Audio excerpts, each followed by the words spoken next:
recording is on. Hi everybody, and welcome to this talk, which is going to be about automated and continuous system testing with Lava and OpenQA. So, for some introductions, my name is Lauren Surgi. I'm a project manager here at CodeThink, and my colleague here who will be giving the talk with me is James Thomas, a senior engineer here at CodeThink. And both of us are passionate about open source, and we have a lot of experience working in commercial software projects in the automotive industry. And in particular, we have experience of how the introduction of cutting-edge software concepts from open source into the commercial industries can help businesses gain a competitive advantage in what they're doing in the markets. So, in terms of the contents of this talk, firstly, I will introduce long-term maintainability and talk a little bit about what this is. Then we'll talk about some of the problems that we can see with the current situation and the gap between upstream and downstream. And then we'll talk about how that has led us to thinking about ways in which we can help to solve this, and in particular, how we can introduce some automated testing to upstream communities. And we'll talk about the technologies we use to do that, which is Lava and OpenQA. Then we'll do a deep dive on some of the case studies in particular, where we have actually implemented the work that we're going to talk about, the testing that we've pushed to the GNOME upstream community, and also the testing that we're doing of the Linux kernel. All of that work is being done in conjunction with upstreams, and the results are being posted on a continuous basis to those projects. Then finally, we'll talk about the future plans. So, what do I mean when I say long-term maintainability? So, I'm going to use this slide to outline some of the home truths and try to outline, give some context for what we're talking about here. So, there are a lot of software systems or devices or platforms that we work with at CodeThink, which are intended to function over a long-term time frame, and that's generally considered to be anything that's 10 years or more.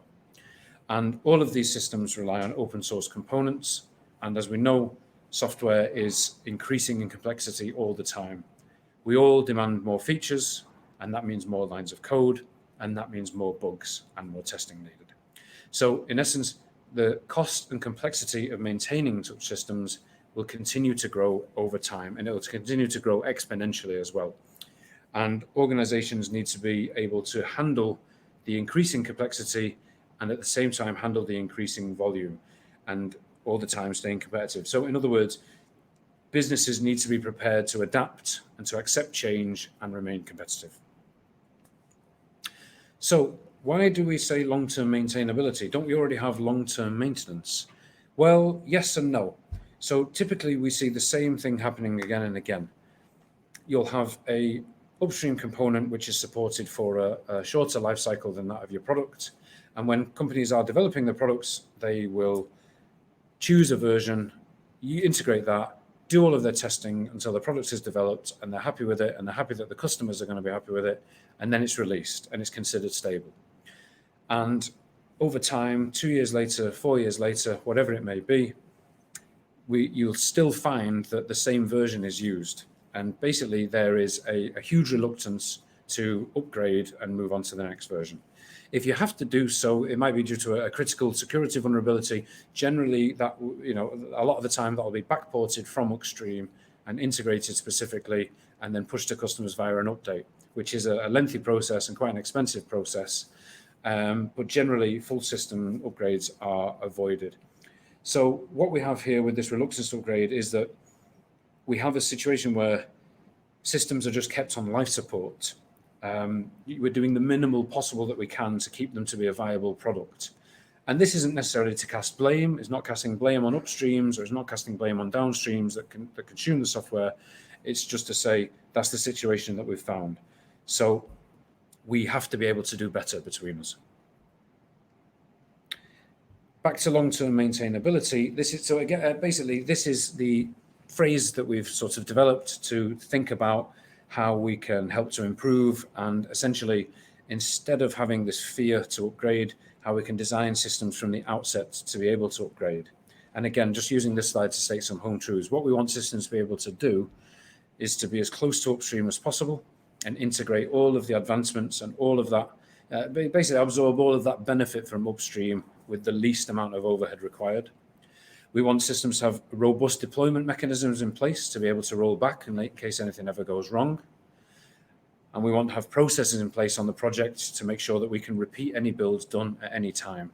So that in 6 years' time, if we need to know what version went into a specific build, we can always do that by checking the manifest files. And the focus of this talk in particular is that we want to have robust testing pipelines to make us comfortable to be able to update. So, just in summary, everybody wants the same thing, stable software with the latest features for the long term. And to achieve this, we need to have confidence both in your software product as a business and confidence in the software that you depend on. So both downstream and upstream. And this has to come from testing. So let's hear from the experts. What does upstream say? Well, the message is quite clear. Always use the latest component that you possibly can. For example, when we had the Meltdown and Spectre issues some years back, the message from the kernel community was very clear. Upgrade to the latest kernel and you will make yourself immediately more secure and more protected against these issues. Upgrade to the latest kernel. All of that makes complete sense. But in reality, is that something that is easy to do? Let's hear from what the downstreams say. Downstreams will say that the kernel is only supported for 2 years or, with the case of the LTS kernel, 6 years. Our product needs to be supported for 10 years. We definitely don't want to maintain our own kernel fork for obvious reasons. That's to be avoided at all costs. And the problem is we're not confident enough to upgrade to the next kernel version. We don't know that it won't cause regressions until we have a large body of testing evidence in specific contexts. In particular, if you think about the BSP providers, they need to have a lot of confidence before they can rightfully claim that they can upgrade to the next kernel version. And then we see this disconnect, which is where the problem really lies, really. Organizations want support for a longer term. Upstreams want people to go to the latest kernel. We don't have the confidence in order to have that ability to upgrade to the latest. And at all times, not all organizations are able to commit the resources that are needed to contribute to that testing maintenance. So we have this slight disconnect. Downstreams that need to put more resources into the testing to have that confidence to upgrade, and upstreams that need to help with the testing so that we can upgrade. So, hence the gap. Testing with software platforms is extremely complex and time-consuming, and the gap comes from this phrase we're using, mind the gap. Basically, lots of organizations are missing out on the latest features for fear of upgrading and fear of the time-consuming manual regression tests required. So, what can we do to help? This led us to thinking about how we could implement automated and continuous embedded system testing.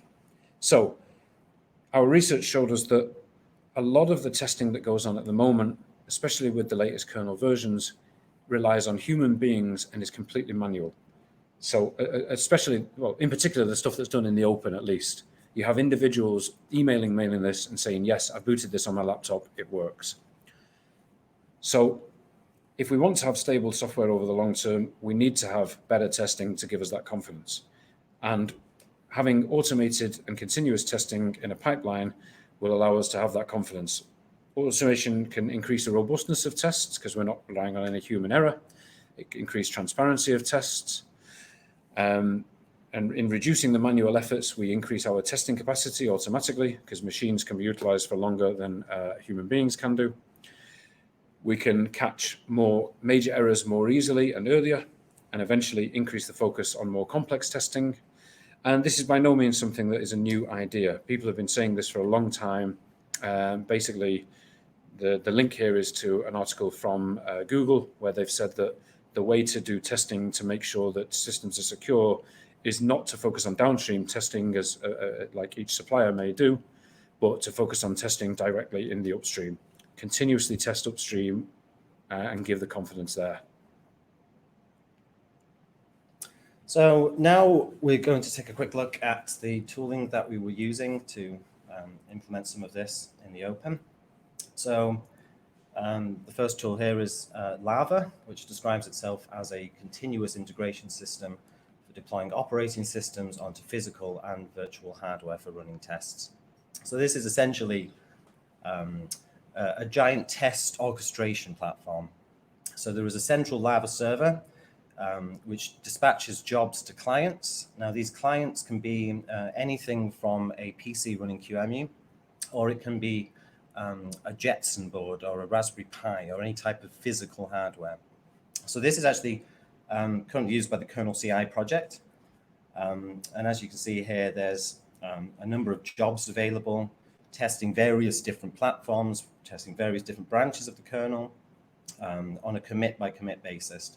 And you can see that for each one of these particular branches they're building, there are several different configs that are being built and tested. So this targets the hardware directly. So this could be a board somewhere in someone's office running and communicating with the central server, and Lava can then dispatch jobs to that particular board.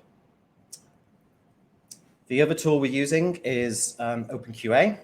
Now, OpenQA is a platform for testing the software, specifically the graphical user interfaces of the software. So the main element of these tests is a screenshot comparison. So a test would consist of a known good screenshot, some definitions of what needs to be matched in the screenshot, and then you run the test using a VNC connection, usually in QEMU, which will then take screenshots and compare whether or not this is actually the same. And these are called needles in the OpenQA world. Again, there was a central server, a central OpenQA server. Now, this is similar to Lava. This can be used to view the results of the tests. It can be used to edit the needles, but it's also responsible for dispatching test jobs to workers. And again, this is a similar concept to Lava. A worker is a known hardware type. So example, it's a worker that will provide a QEMU instance that runs 64-bit software. And you can have many of these. So if you're running multiple tests, OpenQA can find one that's available, dispatch the job, and then run it.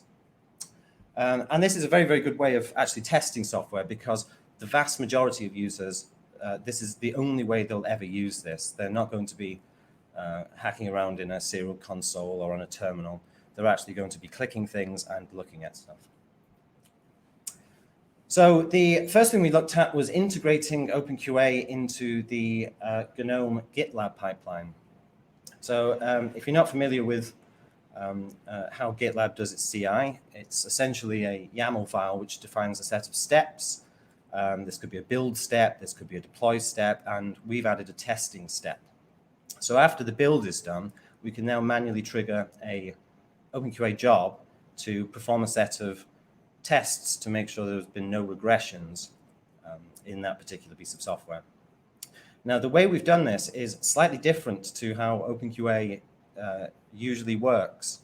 So OpenQA, by default, assumes that the testing hardware is always present. So you would have a machine running QEMU, which is always available to take test jobs. We did it in such a way that we wanted to use the existing build hardware for the GNOME project, of which there is quite a lot.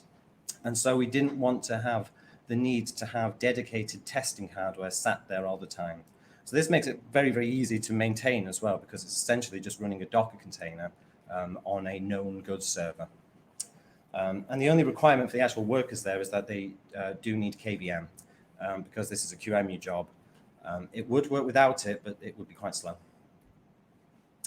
So the format of the testing integration is that we actually put the tests themselves inside the build repository for the GNOME project. And so they're using BuildStream to build and deploy their systems.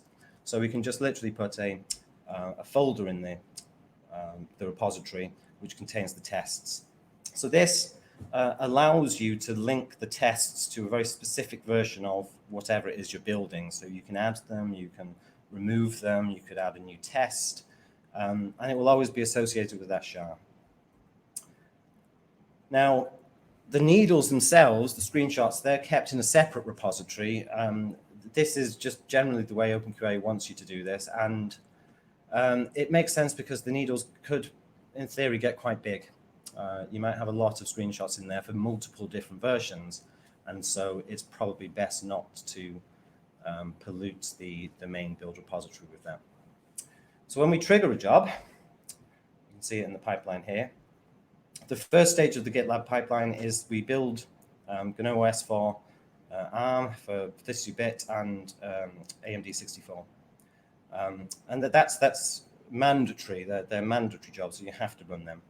Now, the second stage is an ISO installer. This generates the CD image, which contains the GNOME OS live CD.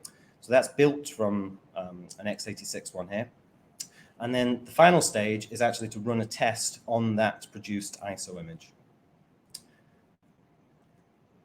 So when we trigger that test job, the workers clone the needles from that repository, the needles repository, and it also clones it from a specific SHA. So someone could, in theory, change the needles repository, add some more, test out some new types of tests in there without necessarily having to push these to the master branch of the needles repository. So once we've cloned that into the working directory, the workers then register with the central OpenQA server with a unique machine type. So let's say we had a QEMU instance.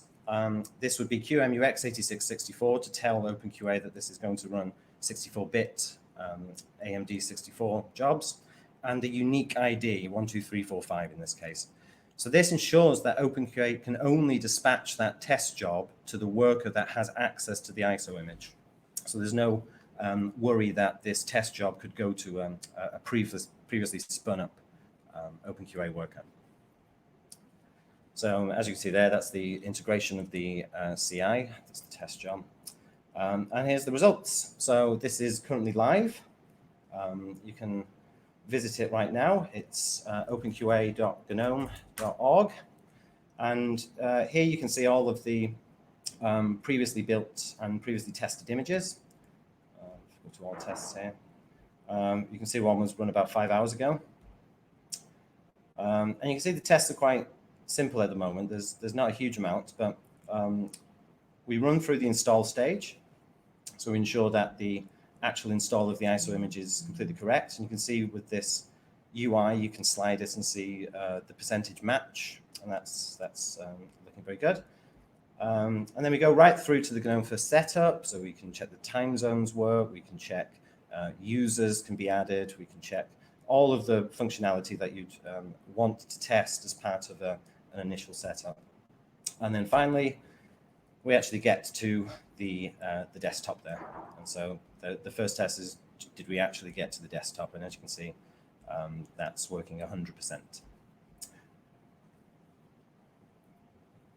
So yeah, as I just mentioned, it's available to test right now on openqa.gnome.org. So the second part of this project was trying to then take OpenQA's testing of the software side of it and put that on physical hardware. So this is why we use Lava in this case, because we can leverage the existing tests that exist as part of the kernel CI and the existing board profiles and all of the actual existing tests that they do for the kernel side. We can take that and then run additional tests with OpenQA. Now, the Lava tests that currently exist in the kernel CI, they're very thorough, and they do actually go onto the board and you boot it. But they're mostly just checking the serial output to make sure that things are booted. So does the kernel boot is a very good test for a new version of the Linux kernel. Does it log in? Can we see the output? Is that expected? So that's all very well and good, but there's a huge area there that isn't actually captured by those tests. So running these OpenQA tests in a graphical environment, you can now test for things like, is there any regressions in the graphics driver? Does certain software work? Does is the network up in a visual way? Can we change the settings of that? So the architecture of this is we have a laptop which is connected to a Raspberry Pi board, and that's running a Lava client which communicates with a central Lava server. We have an OpenQA client on that Raspberry Pi, which is listening and dispatching jobs. And then OpenQA connects to that over a VNC connection. So you can then control the graphical output, you can send keystrokes, you can actually control this and then get the screenshots. We also additionally deploy OpenQA on that QEMU, on that control laptop. So we can also run tests in QEMU to test even more. And again, this is now live. This is being deployed on our own instance there.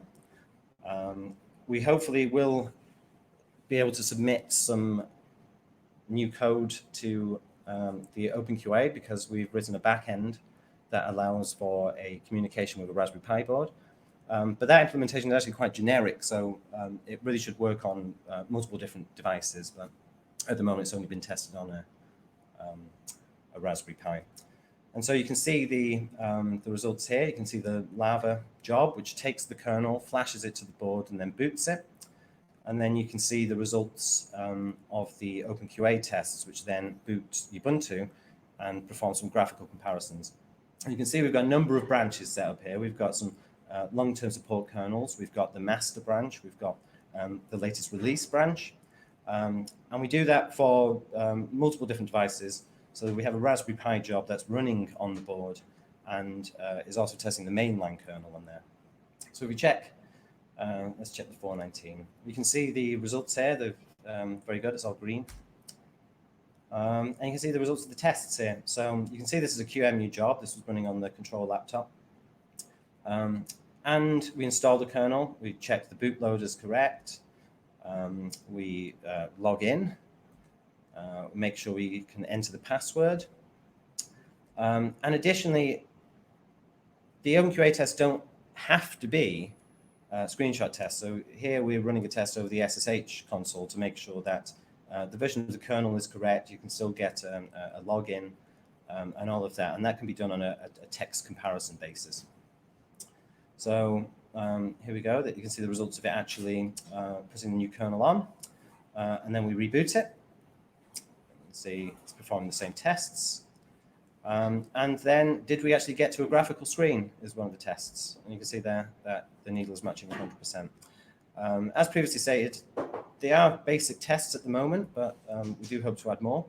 But in theory, we could actually add a lot more functionality to this. So we could run GL benchmarks and test the output of the frames per second to make sure there's been no huge regressions in any of the kernel side.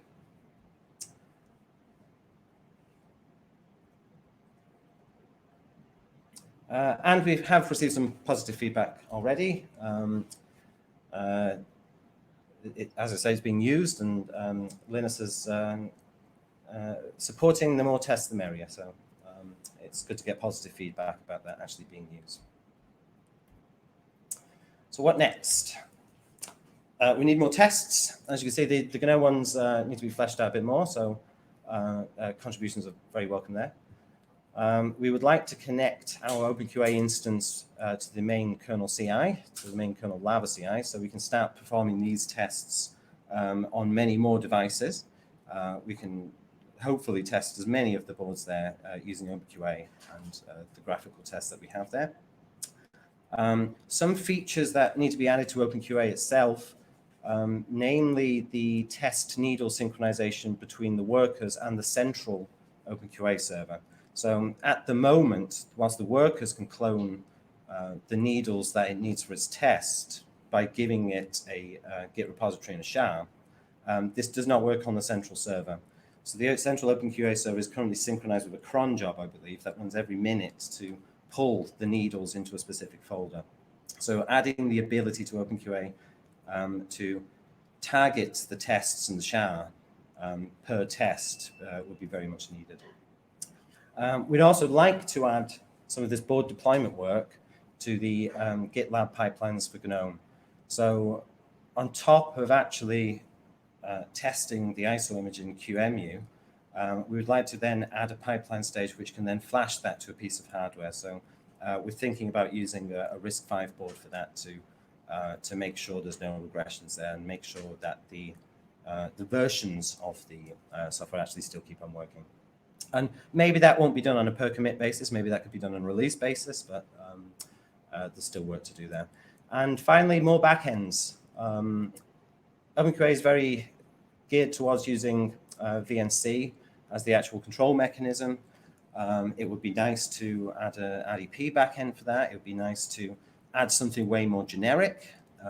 So, examples like virtual kernel input device that you could trigger remotely using OpenQA, which would open it up to many more devices that might not perhaps have the ability to have a VNC connection to it. And that's it. Thank you for listening.